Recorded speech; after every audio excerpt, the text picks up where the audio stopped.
নমস্কার সকলকে, আমার নতুন একটি ভিডিওতে আপনাদের সকলকেই স্বাগত জানাই।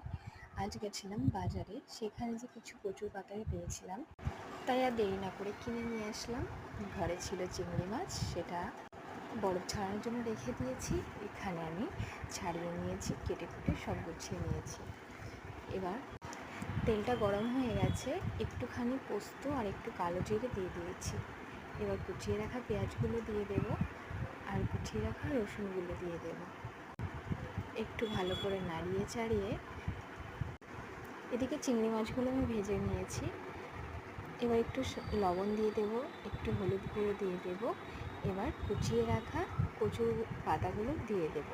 তার আগে আমি একটু লঙ্কা দিয়ে দিলাম, যেহেতু শুকনো লঙ্কাটা দিলে স্বাদটা খুব ভালো আসে। তো একে একে আমি পুরোটাই দিয়ে দেবো। কচু শাকের ডাঁটিগুলোও দিয়ে দিয়েছি। এইভাবে ভালো করে আমি কষিয়ে নেব। চিড়ে রাখা কাঁচা লঙ্কাগুলোও আমি দিয়ে দেবো। তো বন্ধুরা, আপনারা কিভাবে খান আমাকে কমেন্ট করে জানাবেন। ভিডিওটি যদি ভালো লেগে থাকে একটু লাইক করে দেবেন, চ্যানেলটিকে সাবস্ক্রাইব করে দেবেন। ভালো থাকবেন সবাই। আশা করছি আপনাদের সকলের ভিডিওটি ভালো লাগবে। আমি তো এইভাবেই বানালাম, আপনারা কেমন বানান সেটাও একটু আমাকে জানাবেন।